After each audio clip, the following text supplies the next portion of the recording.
Everybody, welcome into DawgNation Daily, presented by Merriweather and Tharp. My name is Brandon Adams. We're going to get Mike Griffith here live on video in just a moment. We'll also take a lot of your comments. I am excited about the beginning of the NFL draft. I know many of you feel the same way. I'll kind of get into, over the course of our time together, why it is that I think this is going to maybe be even a more fun draft than usual. And from a UGA fan's perspective, maybe even more interesting than we're typically used to seeing, with some real debate near the back end of that first round. A couple of these Georgia names. Of course, do a lot more with Mike Griffith on that coming up in just a moment. Before that, though, we couldn't do any of this if it were not for our friends at Merriweather and Tharp. And listen, a lot of you may find yourself on the verge of divorce. Some of you are sad about it. Some of you may be glad about it. But either way, if you find yourself in the end of a relationship, honestly, I am really sorry for you on that. And the best advice I can give you is that you need to have an advocate on your side, because you may be going through this for the first time. But Merriweather and Tharp has been through this thousands of times. And when you do anything thousands of times, you develop some expertise. You develop some knowledge about how the process works. And that knowledge, that expertise can be put to work for you. That's why you need to reach out to my friends at Merriweather and Tharp right now. They are your source for Georgia divorce. I mean, when it comes to your finances, the relationship you have with your children, so many of those unanswered questions that you might have as you head into that divorce process, Merriweather and Tharp knows how to help you. But you got to find them online at theatlantadivorceteam.com. It'll start with a consultation. It'll sort of head on to a relationship. A lot of your questions get answered. There's also have a ton of free resources as well, podcasts, blog posts, things like that. So many of these steps Merriweather and Tharp can take for you. But the first step, you have to take for yourself. So find them online at theatlantadivorceteam.com. That'll get you in touch with Merriweather and Tharp. A lot of your comments, as I said, coming up here throughout our program here today on the subject of the NFL draft. I'm going to look at DeAndre Swift a lot. I won't do a ton of that now because I want to get Mike going here. But we'll do a lot on Swift today, because I think I would say this even if I wasn't a Georgia fan. I think I would anyway. Hard to know for sure. But there's something about Swift in particular that I find to be pretty fascinating. So I'll kind of get into a lot of that with you guys over the course of our time here together. I think it'll be fun. Let me, for now, though, bring in our buddy Mike Griffith. Of course, you read him at DawgNation.com. A lot of good stuff heading towards the NFL draft. I know we'll talk a lot about that right now. Let me say hello to Mike. Mike, thanks for being with us here on DawgNation Daily, presented by Merriweather and Tharp. Hope you're doing well today. I am. Thanks, BA.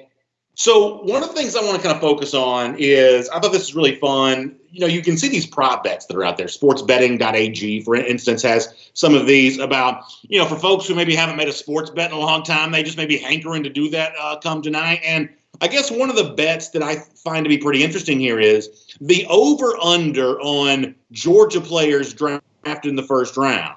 And the over-under right now is set at 1.5. Now, I'm going to try to scroll here, see if I can find the specific odds on this. But the over-under number itself is 1.5 UGA players selected in tonight's first round.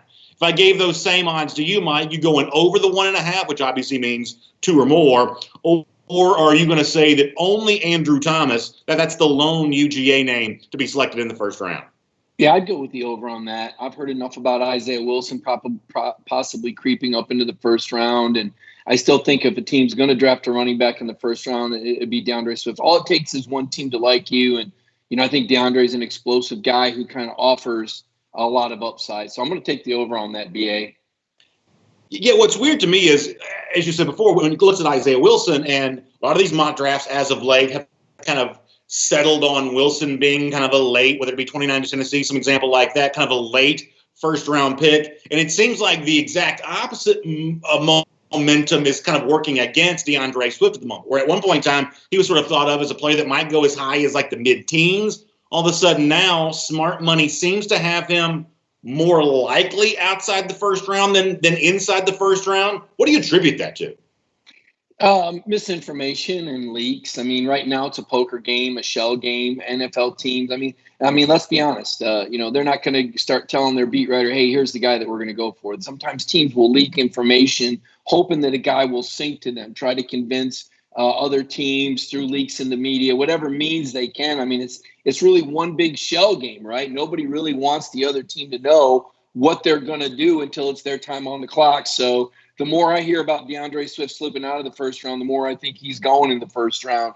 As for Isaiah, this run on tackles is unbelievable. I mean, this is what people need to realize. You could have 5 or 6 offensive tackles taken in the first round, theoretically, and maybe, as you pointed out earlier, no running back. That's just kind of what's happened to that position. But I just think DeAndre has way too much upside to slip out of the first round. By the way, sportsbetting.ag, the individual odds on the Georgia over-under, I told you it was a 1.5 player. Actually, I'm looking at the wrong thing. Never mind. But I almost read the odds, but I was going to read them incorrectly. So let me just move on instead. I guess here's my take on Swift. I sort of get the idea of what has happened to the running back position in the NFL. Now, the huge contract to Chris McCaffrey notwithstanding, this has become a position that you can kind of go on the cheap for, right? You don't use first-round pick on necessarily. You certainly don't spend big free agent dollars on a running back. The teams that have done that, for the most part, have been kind of punished for doing so because of the wear and tear that running backs absorb over the course of their career. I sort of get all of that. However, there is two things about Swift that I think stand out to me, one of which I think is objectively true. One of them is obviously more subjective. The objective part of this is, as much as you say it's smart to avoid running backs, the truth is, in that second half of the first round, especially kind of final quarter of the first round, a team that announces DeAndre Swift, that pick ain't getting booed by those fans, right? No matter how much salary cap dollars spent towards running back and high draft capital spent towards running backs have kind of proven to be a mistake, if your team, whether it be whomever, Baltimore, Kansas City, anybody, if your team is drafting a running back late in the first round, for the most part, fans are high-fiving that pick because there's a whole bunch of highlights for any back that sort of gets taken in the first round, DeAndre Swift obviously included. That becomes a fun pick for fans, even if it's kind of by the personnel type sort of viewed as maybe not the smartest thing to do.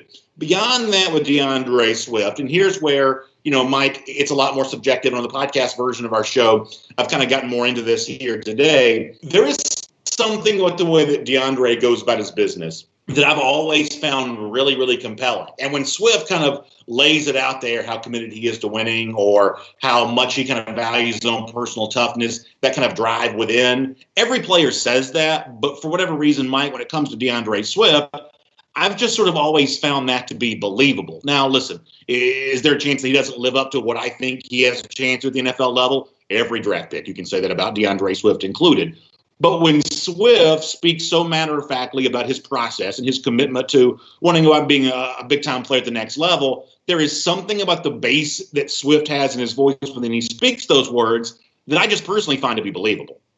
Yeah, and I've been fortunate, B. I've covered a lot of great running backs, and I know one of the comparisons is Alvin Kamara, and I can tell you at the college level that DeAndre is a level ahead of where Alvin Kamara was. And Alvin's done a great job in the NFL. I think he's really stepped up and grown as a person. A lot of these guys do. It's just when, and Kirby compares it to growing bamboo, right? They all shoot up at different rates. But I think DeAndre Swift has more upside than Alvin Kamara, and I've got a lot of respect for Alvin, but you have to look at the offense that DeAndre was operating in. He was in a pro style. If you put DeAndre Swift in a spread offense like J.K. Dobbins operated out of or like Alvin operates out of the New Orleans Saints, he's a completely different player. And by completely different, I mean even more dynamic because as you saw, B.A., there were literally half the times, and you and I sit next to one another in the press box, everybody in the stadium knows DeAndre Swift's getting the football in some of those games. You put him in an offense where there's other weapons that complement the team, and suddenly he's one heck of a matchup one-on-one or even two-on-one. So I just think he's a dynamic playmaker. I think he's a game changer. And I'll tell you what, he's going to be on my fantasy football team.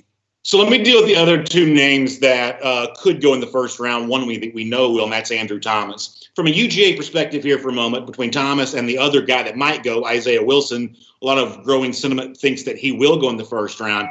I think both these stories from a UGA fan's perspective are really fun and interesting for different reasons. First of all, Thomas, by the way that he handled himself, kind of showing up as a freshman in 2017, starting right away, being rock solid for the entirety of his 3-year career, now almost certainly, definitely going to be a first-round pick, may even be a top 10 pick. Like, that is like short-list UGA careers in kind of the modern time. Thomas puts himself in kind of a rarefied air in terms of how well he's played at Georgia. Conversely, Wilson, I think, is fun for a different reason. Because so many guys, Mike, and I've talked about this in the show, I've kind of written about this, I've always found Isaiah Wilson to be among the more interesting players on the Georgia roster because when a guy comes in 2017 and by his own admission, the challenges of the SEC practice, the challenges of the Georgia heat, that was a lot for him to deal with in 2017. Wilson has said as much himself. In fact, he said that on DawgNation Appreciation just a couple of days ago when we had him on video. And yet, in a moment in which a lot of guys kind of wilt in those scenarios, and in modern times, a guy like that may have sort of put his name in the transfer portal and went to find somewhere where it was just a little easier to play. Isaiah Wilson did the opposite. He has said himself that he learned from Andrew Thomas that first year. Probably Isaiah Wynn a bit as well, who was on that 2017 team. Then by the 2018 season, as you well know, became a freshman All-American as a redshirt, and over the course of the next 2 years would put himself, just like Andrew Thomas, in a position to be a first-round pick. Thomas was rock solid from the word go. Isaiah Wilson made up a lot of ground over the course of that first year, and now they both, the bookend tackles, have a chance to be first-round picks. For different reasons, I think those two stories are really fun for UGA fans. Yeah, they really are. And Andrew's the quintessential pro, being a starter throughout his freshman year, playing in the national championship game, the Rose Bowl, SEC championship game. And as you said, in our dealings with him, I mean, he couldn't be more of a pro. And now you see him playing the piano. I mean, there is a deeper soul here, a guy that walks into the locker room with a briefcase as a professional, plug-and-play type of guy. There's no question about it. He's a future team leader. He's a future all-pro. He's got all the markings for greatness, the great athleticism, the feet, the long arms. It's all there. Safest pick in the first round, no doubt about it. Isaiah Wilson is a little bit more of a gamble because there's still some development left. He doesn't have the traditional football background, being from Brooklyn, New York. He did prove a lot in the 3 years, weathering that red shirt year. That's very difficult. But at the end of the day, BA, you can't coach 6'7", 350. 5 years from now, the question is Isaiah going to love football enough to be in the NFL, or is he going to be in the WWF wrestling ring entertaining, because he does have quite a personality? I do think he is worth taking a chance on. The right team, the right coach, the right locker room will turn him into a superstar. I want to talk to you about Jake Fromm in just a moment. Before that, let me kind of give our audience a heads up on this. I was looking at Twitter the other day, and there was some really positive news kind of coming out of some of the research that UGA scientists have been doing in trying to get our society towards a vaccine for the coronavirus. That's obviously great news. And it's a reminder of how really all universities find themselves the epicenter of the coronavirus conversation in more ways than one, UGA in particular here as well. Sometimes that's the good news of the scientists and the work they're doing to help, as I said before, get us towards a vaccine or some sort of therapeutic. In other cases, it may be students who kind of find themselves in harm's way while they and their family kind of deal with this on the front lines, or, kind of find themselves in a sort of challenged situation because of that. Whichever side of this, we're going to focus on, all the more reason to think about the great work our friends at the UGA Alumni Association are doing right now, really pushing and challenging those that value their UGA degree. They're kind of proud of the impact that the University of Georgia is making around the world to sort of step up, show their love for UGA in this time of giving here. The same way we support the football team, also great chance to support the university. And there are really 4 ways you can do this.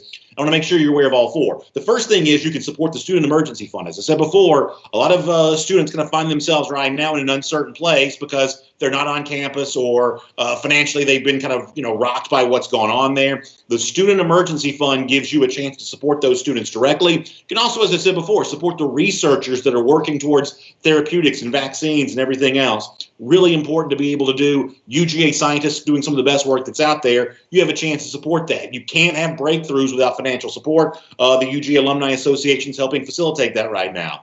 You can also become a mentor. For a lot of folks, as they get ready to leave school, they are very uncertain of the job market they're entering into. Your mentorship can sort of help answer some of those questions. And you can just sort of tell your own stories as well about how you are personally battling on the front lines of this coronavirus pandemic. All kinds of ways for you to get involved. The UGA Alumni Association is challenging you to do that right now. So please go to this website. It's alumni.uga.edu/COVID-19. Of course, if you're watching on video, easy to see. For our radio podcast audience, let me read this. alumni.uga.edu/COVID-19. Get involved, support the UGA Alumni Association and the great work the University of Georgia is doing to battle this awful, awful pandemic. Mike, back to the subject of football here for a moment, and Jake Fromm, and I'll be very, very honest. I sort of give hot takes and opinions for a living, and I don't mind shooting from the hip. But when it comes to Jake Fromm, I have no idea what round he's going to be drafted in. Is it the 2nd round? Is it the 4th round? Is it in between that?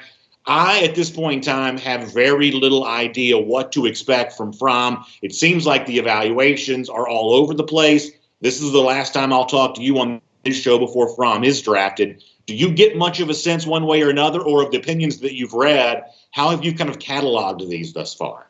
Yeah, and I think your analysis is spot on. I don't think you can know. I think the draft, there's always a bit of a roulette wheel, and Jake is the bouncing ball, and where does he land? And what I would say is this, BA, I would venture to guess, and this is just a calculated guess, there's probably 8 or 9 teams that say, yes, we like Jake Fromm, and we would want Jake Fromm. Now, the question becomes, where do they take him? How much of a need do they have for him? So when that ball's bouncing around and that Jake Fromm, is there somebody already there when it's their turn to pick at 29, 8 in the second round? Is the A-list guy that they wanted still there? And if not, well, then maybe Jake becomes an option. But so much of this has to do, and it's fluid. As we saw, we've done a couple of these drafts where we've drafted current Georgia players. We've drafted former Georgia players. I think we've all gone in with some sort of premonition of what we thought we would get. But then it's our turn to pick, and you go, holy cow, now what do I do? Because the first guy wanted the second guy, and before you know it, we end up with guys that maybe weren't on our list. I think Jake fits 8 or 9 teams in the NFL. I think he will be a long-term NFL quarterback. Whether he's a starter or whether he's reserved, that's up for you to decide. But I'll tell you what he is. He's a pro. He's a knowledgeable guy. He's a locker room guy. He's a guy that you want in your clubhouse that you try to find a way to keep around because he is studious, because he has a positive effect on those around him, and because he works hard. Those things right there, BA, make up for a lot. And you stand back and you go, well, maybe his arm's not quite as strong as we like, but with some time to work on it, with some different mechanics, with our quarterback coach, I believe Jake Fromm could get picked late in the first round. I'd say there's probably only about a 10% chance, but I think right now, if I had to bet, I think Jake would go in the first 2 rounds. I really do. I think somebody is going to want to take a chance on him because of the character, the work ethic, and what he showed at Georgia. Because he's prepared, BA. He's not going to face any more pressure than what he had at Georgia this past year, in my opinion. The whole state was looking in. He's compared to Justin Fields every weekend. If he doesn't win, it's all his fault. I think Jake Fromm is prepared for the NFL. Let me think out loud here for a moment, because ultimately the most unknown variable in tonight's first round is going to be Tua Tagovailoa. That's the name that's going to be spoken about on the NFL Network, ESPN the most. There's a lot of real intrigue about where Tua goes. Now, my personal opinion is this is all a smokescreen, and no one's turning their back on Tua Tagovailoa that has a chance to draft him early. But let's just say, for the sake of argument, that I'm wrong. Peter Schrager from the NFL Network this morning on television, his mock draft had Tua going in the 16th position. Not the team that currently holds that pick, Atlanta, but Jacksonville in a trade-up scenario. So let's just say, for the sake of conversation, that Tua does fall out of the top 10 and becomes in play for those teams sort of that are holding a second half of the first round type pick. Thinking out loud here for a moment, if Tua kind of slides out of the top 10, does that hurt a quarterback like Jake Fromm, or maybe even another potential second round quarterback like Jacob Eason, or maybe even Jalen Hurts as well, that all of a sudden teams that thought they were going to have to wait on a quarterback all of a sudden see a chance to, without expending as much draft capital, get up and get a guy like Tagovailoa? If Tua falls, does that hurt Fromm? I say no, and only because the teams that would draft Tua are not the teams that would draft Fromm. Tua, to me, is a tremendous risk reward. I do believe teams are heading. Now, I didn't see, I'm not the doctor that saw the medical report. So much of this, when we go to the combine, we talk about the testing, the psychological testing, and the 40 time and the bench press. But truly, the most important part of that combine is when the doctors get a hold of those guys and start pushing and pulling on the joints and look at the x-rays and look at the medical records. I think Tua is a tremendous gamble because of the injury, but also, BA, and we said this before he was injured, the style of play.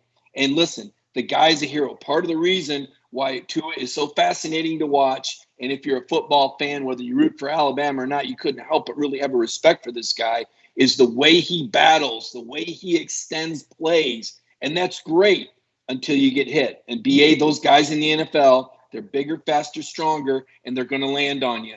And that style of play is very dangerous. I would venture to say right now that Jake Fromm will be in the NFL not just longer than Tua, but twice as long as Tua, or most mobile quarterbacks for that matter. The pocket quarterback, as Jake says, He gets out of trouble before he gets into trouble because of the pre-snap read, because of the ability to get rid of the ball quickly, because of the ability to recognize fronts, to call his own protections. That Jake Fromm 36 Wonderlic test, almost twice as much as to his adjusted score, is what keeps him in the league longer, and his style of play. Jake's not running around trying to beat that outside linebacker to the sideline. He's trying to audible and find the hot receiver that's going to be open. So there's the value of a drop back passer.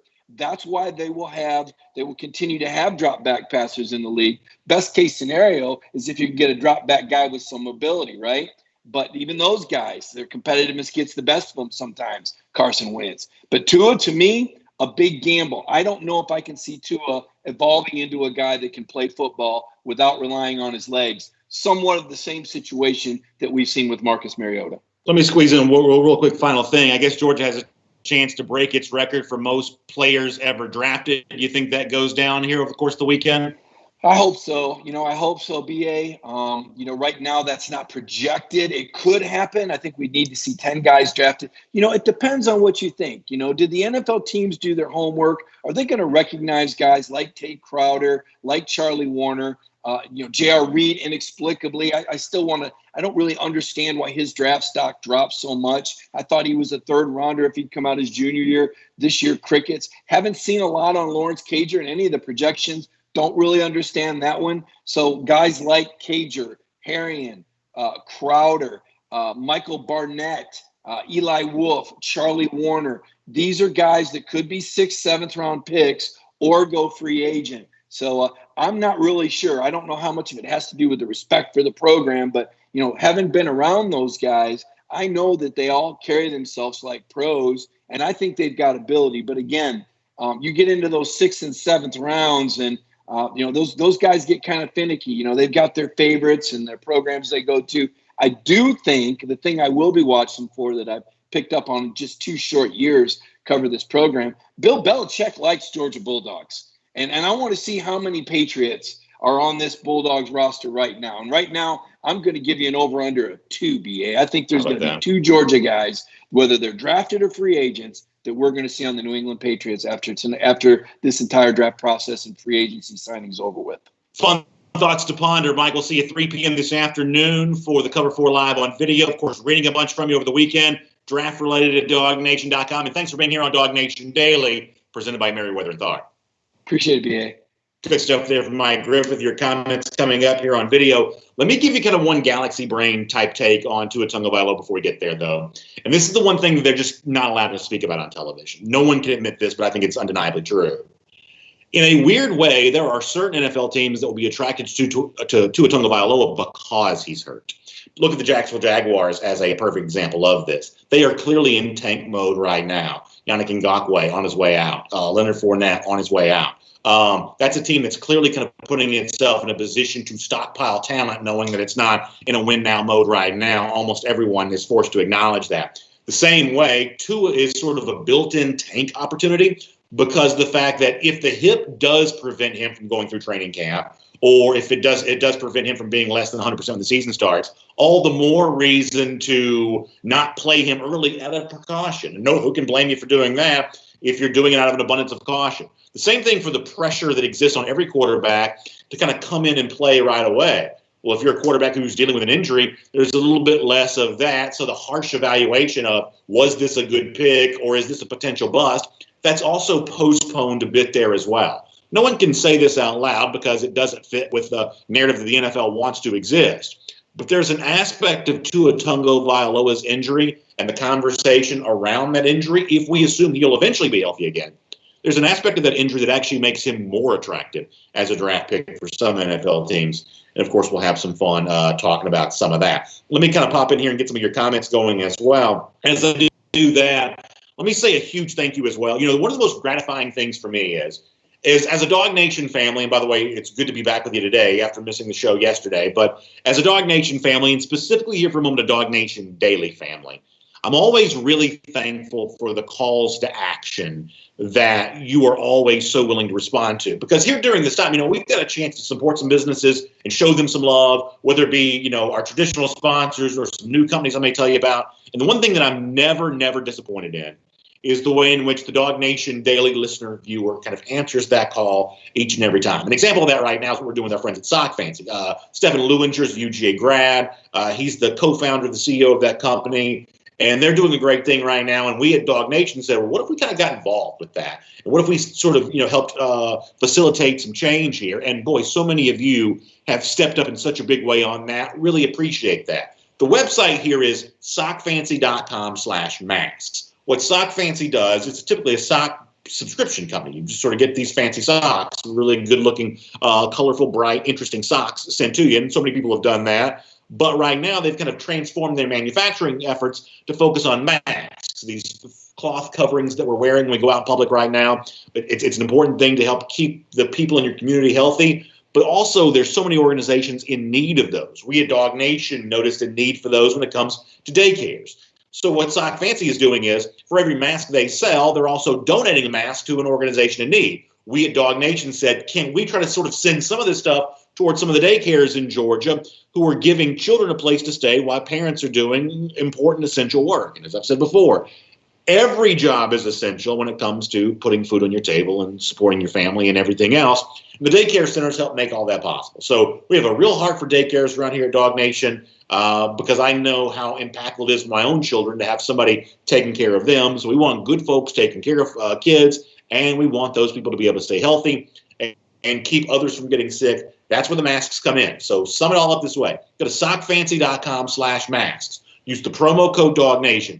Get 10% off your own personal mask purchase. And for every mask that Sock Fancy sells, they're going to donate one as well. And when you use the promo code DawgNation, that helps get a bunch of these masks into the hands of daycare centers or similar facilities here in the state of Georgia that are doing such an important task for the essential workers in our state. It's a real win-win. Sockfancy.com/masks. Use the promo code DawgNation. Thank you for your support, and thank you for helping out our friends there at Sock Fancy as well, as they have a goal of getting 100,000 masks spread out to people who really need them. What could be better than that? All right. Let me get a lot of your comments. I'll go Facebook here first, then I'll go YouTube after that, and we will just have a good time on today's program. By the way, as I'm looking myself on a video, I see the wet hair again. I'm fresh out of the shower, so having a good time here. Let's get some Facebook comments here for a moment. Matt Talley checking in. Good to have him here. Philip Jordan Wells mentioning our buddy Steve Shaffini. Good to have all of them there as well. Eric Jackson says, what's the status on Cager's injuries? Is he or would he be ready by season to help an NFL team? So if you're going to factor into the next season, obviously my assumption on Lawrence Cager then would be that he would be healthy. In terms of how much he can be evaluated right now, in a weird way, he may have been aided by the fact there hasn't been a lot of those kind of, poking and proddings right now. It's kind of given him the cover that he needs to fully recover from the injury that he suffered. And I know, unfortunately, in Lawrence's case, and this is doubly true for Georgia fans because of how valuable he was to the team, but he dealt with so many different things. He had a number of ailments. So my guess is that Cager could be in good shape to be ready for the upcoming season, but probably needs a little bit more work now to sort of get himself back into a full health situation. Frank Ryder says Tua will be fine. He may not be ready for this year, but he's young and will bounce back as much better than a lot of us. My argument against Tua Tagovailoa is not injury related, even though the hip is one of those things that sort of gives you wide eyes on. That sounds like a pretty significant injury to deal with. Ultimately, my biggest argument against Tua Tagovailoa, and the reason why I've stated before that I do not believe that Tua Tagovailoa is a game-changing NFL quarterback. Could he be a starter? Probably, certainly more likely than not. But in terms of changing the game, in terms of being a household name as an NFL player 3 or 4 years from now, I don't see that from Tua. And the reason why I would bet against him is because I think one of the understated aspects of Tagovailoa's Alabama career is how much he was aided by what I think of as the best crop of receivers I may have ever seen on any one SEC team at any one time. More so even than the LSU team this past year. As good as Justin Jefferson is, Terrace Marshall might be. Obviously, Jamar Chase, as the Blitnikoff winner, has been. I still think the collection that Alabama's enjoyed with the 3 signees from the 2018 class, or I should say 2017 class of Ruggs and Devontae Smith and Jerry Jeudy and Jalen Waddle in after that. That is a crop of receivers that most teams could not have an answer for defensively. And Tua Tagovailoa so often was throwing to wide open guys, or a much more substantial percentage of his passing yards than you realize coming on throws that were completed behind the line of scrimmage and turned into big games because of who he was throwing to. I think that's been greatly understated. And I think the Georgia fans themselves certainly understand this, that go back and listen to what I said before the 2017 National Championship game. On this show, I said the biggest matchup problem for Georgia was going to be how you match up. At the time, they were just freshmen, and Jalen Waddle wasn't even there yet. How you match up with those Alabama wide receivers. Rematch in 2018 in the SEC Championship. Quinn Williams and Tua Tagovailoa and the running backs and everything else. Biggest concern for me was still the wide receivers. That was the biggest issue. And I think that it has not been properly contextualized just how valuable that receiving core was to the development of Tua Tagovailoa as a quarterback. When Alabama was facing better secondaries, like Georgia, even though Alabama still won the game in 2018, like LSU, like Auburn, you didn't see the huge statistical performances as much in that scenario. And I think it goes to show just how much Alabama benefited from a receiver situation at times where the opponent was just not able to match up. So my bet against Tua, and I do have one, is on the basis of that. I'm also betting against Joe Burrow as well, for what it's worth. I don't know that I see a franchise quarterback in this draft. Some drafts don't have one. I don't know that I see one in this draft. But I would, of the two high-profile quarterbacks that have been discussed a lot, Tagovailoa and Burrow, honestly, I'd bet against both of them. Chris Branham on the subject of Jake Fromm. I think the Fromm story is interesting. I mean, I guess the one thing that I keep going back to is, and honestly, I think a lot of people don't like it when I say this, but I think it's important. If Jake Fromm goes on to have an NFL career that's really very impressive, and obviously I hope that he does, but if he does, it's only going to put more of a spotlight on what Georgia did not do from a schematic standpoint in 2019, and you can't solely blame the wide receivers for all of that. If Jake Fromm goes on to be, let's say, don't even use the Drew Brees comparison that some people use, because the honest truth is Drew Brees as a college quarterback was sensational. That gets completely lost sometimes in some of those player comps of just how dazzling Drew Brees was as a college quarterback. But the other comparison that kind of got thrown around for a while was Andy Dalton. Let's say that Jake Fromm goes on to have an NFL career that's as good as Andy Dalton's has been. And if you start as long as Andy Dalton did for the Bengals, you did something right. All the more reason that Georgia should have gotten more out of its offense in 2019. All the more reason that Georgia rightly made an offensive coordinator switch heading into the 2020 season. I just think that if Fromm goes on and does well, and I hope that he does, I think it puts even more of an emphasis on what Georgia gave away in terms of a deficient offensive scheme in 2019. Listen, you can't afford to waste years, even for a program like Georgia that's stockpiling talent the way that it is and whose championship window is wide open and will remain open for the foreseeable future.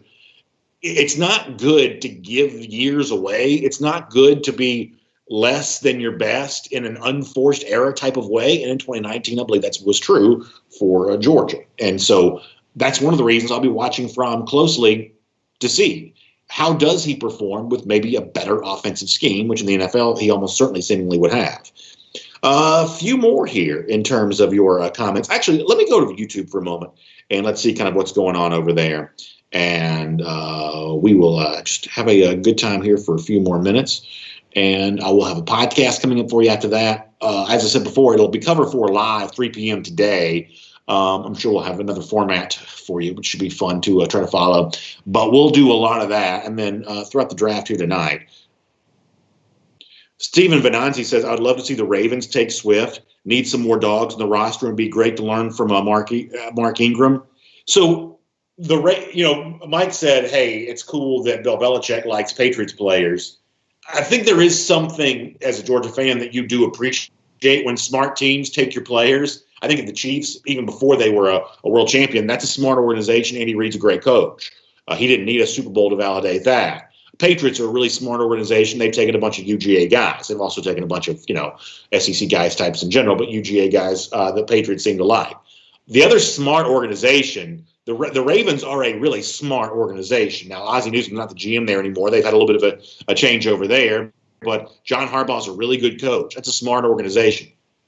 If you're DeAndre Swift and you get drafted by the Ravens, well, you must feel pretty good about your chances to succeed because the Ravens are just one of the organizations in the NFL that seems to get it right more often than not. So, yeah, would I like Swift in Baltimore? I guess I probably would. I don't cheer for the Ravens. A lot of times in my life I've cheered against them.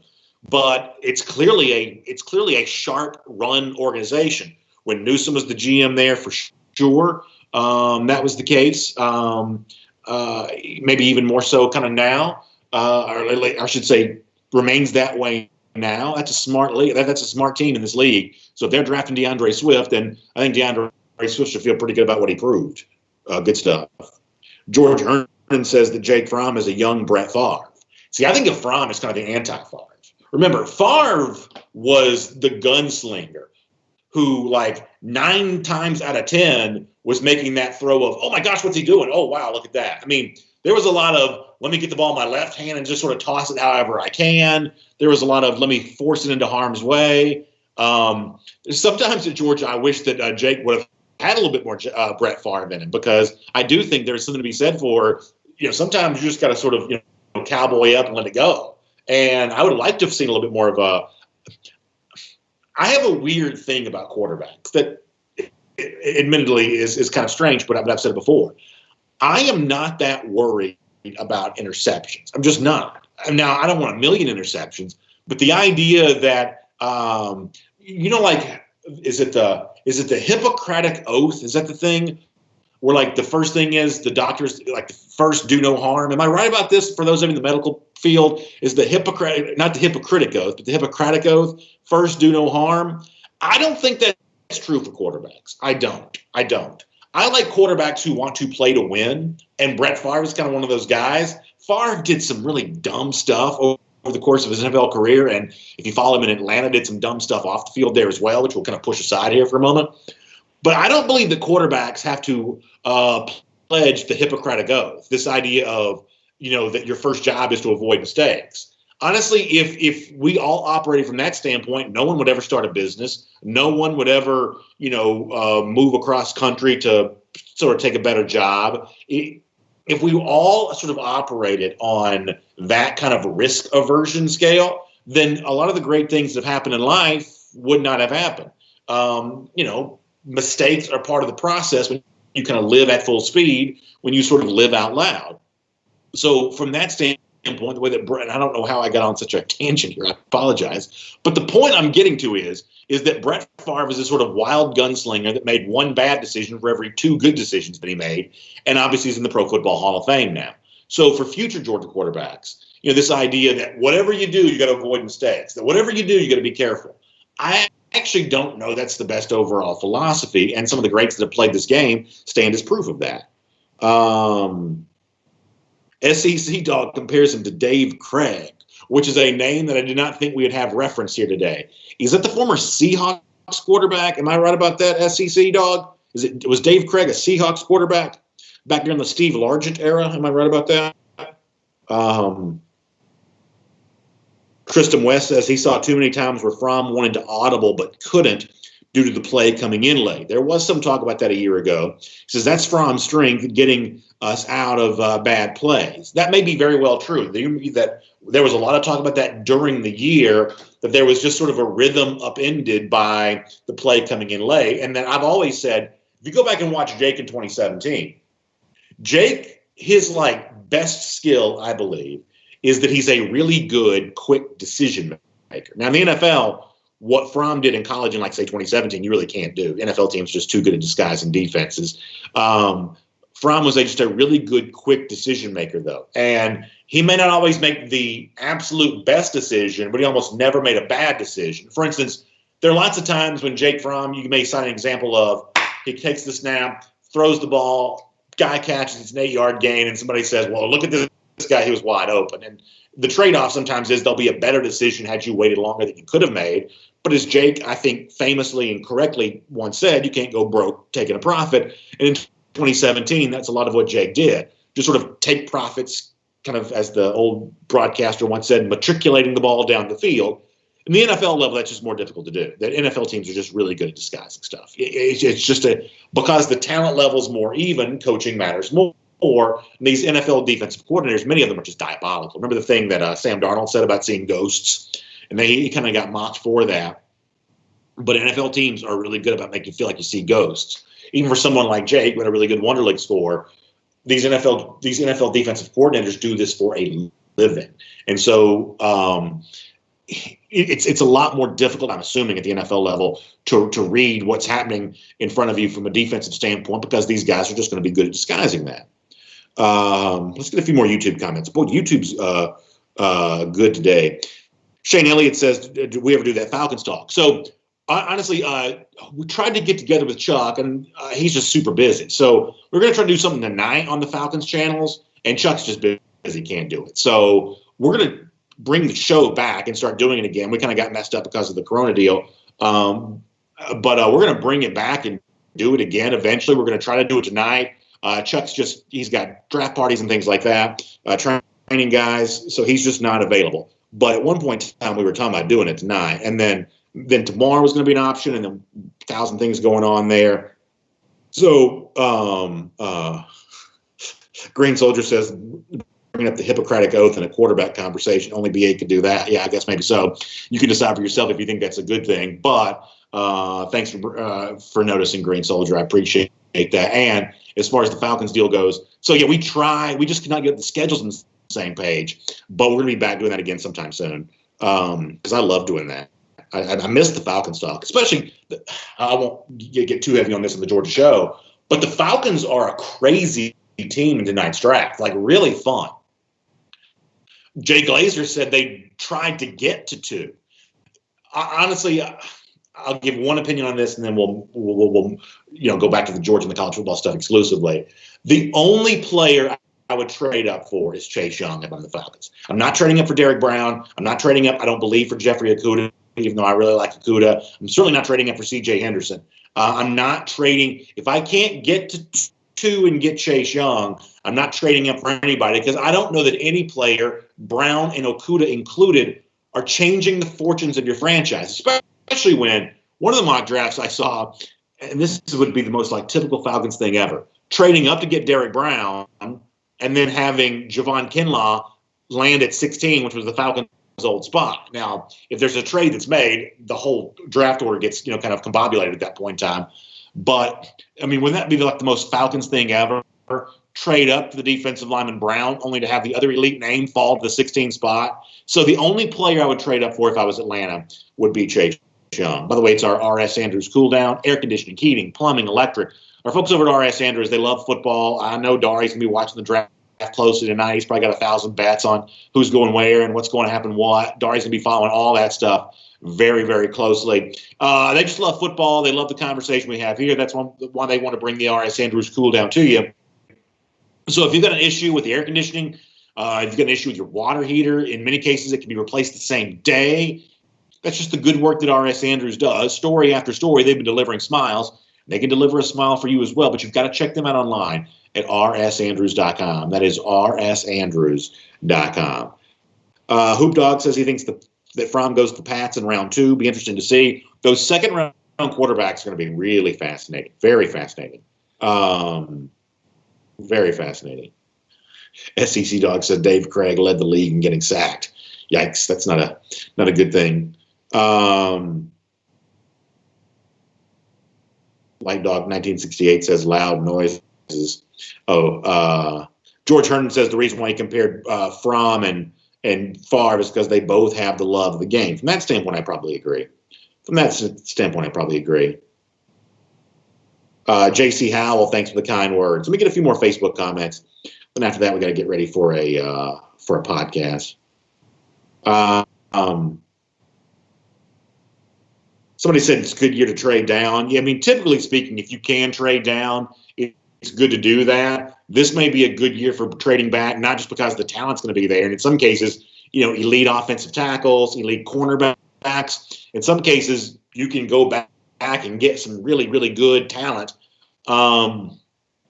you also may just have more examples this year of teams willing to trade up because you've got the quarterbacks, because you've got, the Von Miller comparison for Chase Young. You've got the just elite dominant pass rusher. You've got these opportunities to do that. You may actually have more teams willing to trade up. So it's almost always smart to trade back, but sometimes sort of hard to find a dance partner who wants to trade up. This year, given the nature of the quarterbacks, given the presence of Chase Young, the chance to trade up more, it may be there more. Margaret Brooks asked a good question. I don't know the answer to this. Some of y'all maybe do. She says, are they going to dress up in fancy clothes tonight? Are we going to see draft day suits tonight from the house? Now I'm wearing the Gator Hitter t-shirt today. So from that standpoint, certainly I'm not doing my part to dress up very much. Will we see dressed up players? I don't know the answer to that. I know they're going to have like a virtual DAP with Goodell, but I don't know if they're dressing up tonight or not. That's a really good question. Philip Jordan Wells calling for 3 dogs drafted in the first round. Boy, that'd be something to see. That would be something to see indeed. Shelton Tucker back in the comment section. Good to see you there. Robert Bennett says, how do you get the podcast? Robert, I'm glad you asked. So here are the ways to do it. You can subscribe to it on the Apple Podcast Player if you have an iPhone. If you have an Android phone, you can use the Google Podcast Player. Also, a very easy way to access the show now is via Spotify. You can do that. I also post the show at DawgNation.com. What that means is there's a link to the SoundCloud, which is the hosting service that we use. You can also go straight to SoundCloud and listen to DawgNation Daily. So those are the big ways. Apple Player on the iPhone, Google Player on the Android, Spotify, which is a very popular service now, SoundCloud, which a lot of people just go and access, like maybe you've accessed, this today on video. And if you just want to wait for me to post the show at DawgNation.com, the bottom of the page, there's a link that takes you right to SoundCloud. So a good way for you to be a part of that. Thank you so much for asking. Let's see what else. Joel Moody's asked about the hair product. So really, my hair is just wet. Like, it's so long right now that I have to if I'm fresh out of the shower, I can't come out here looking like Terry Gordy. I gotta have it kind of combed back. So it's literally just wet hair combed back. That's all it really is. Randy Hall, thanks for the kind words. I appreciate that. Thank you very much. And some people also noticing Shelton being back. Shelton, we're glad to have you here. Robert Barnes says, in recent years, the Falcons have blown their number 1 picks. They should trade their first pick. Yeah, they've obviously not had great draft success. The truth is, it's just like recruiting in a lot of ways. The reason why you want a lot of good players is nobody knows. I said this earlier this week.